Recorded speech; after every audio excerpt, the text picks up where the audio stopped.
It by Stephen King. This book has obviously been being talked about a whole lot. Pretty much as soon as it started being talked about, I picked it up and began reading it.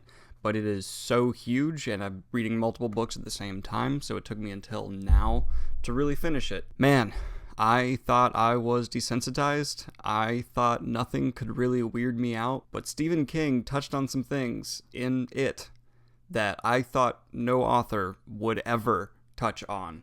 This book made me so uncomfortable. Not scared. It is a scary-ish book, but I was never really, afraid. The comparison that I can make for it to people who might have read other horror novels, but not this, it's very Lovecraftian, while not being Lovecraftian at all.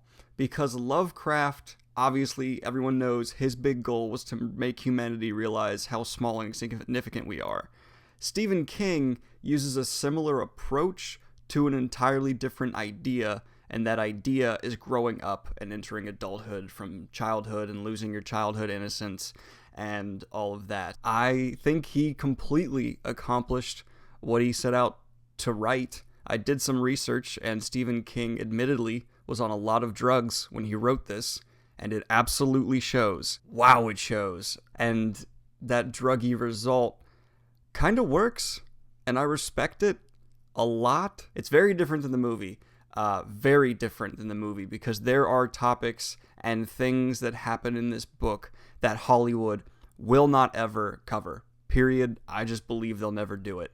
And if you want something that will take you to a place that I think would make anyone extremely uncomfortable, go ahead and pick this up. Just to give some quick ratings, the character development is very well done. There's a few really shallow minor characters that you could summarize their entire personality in a paragraph, so it's not perfect, but the main 7 are pretty well done, minus one of them, and that's the one that's introduced the latest.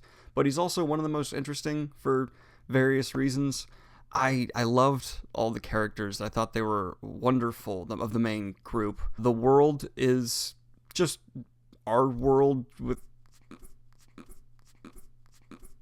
weirdness added, so I can't really say it's incredibly new. So I'm going to give the world a solid 8 out of 10.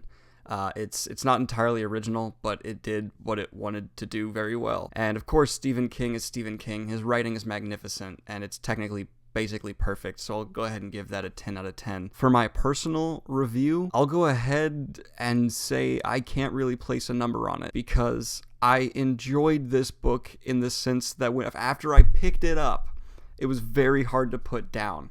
But I never wanted to read it. I just needed to know what was going to happen. All the way up to the last page. And it's really difficult to say I enjoyed any aspect of this. I don't regret reading it. I could see myself in a couple years reading it again just to see what I missed, because this is one of those books, there's a lot of things you could miss.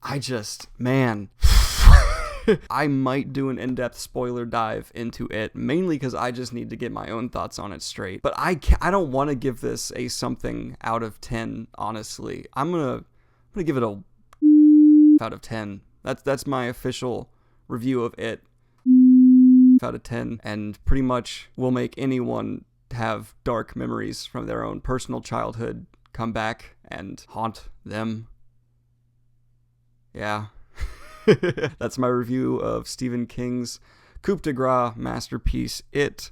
I hope you enjoyed this. I'd love to know. I would honestly love to know from other people who have read this huge book what they thought of it down below. It's difficult to get through, but you gotta finish it once you start it. It's absolutely, you have to finish it once you start it. There's no going back. That's my review of it. Stephen King. It's my first book I've ever read by him. I might read Misery by him next, and I hope you enjoyed this review. Please like and subscribe if you have not already.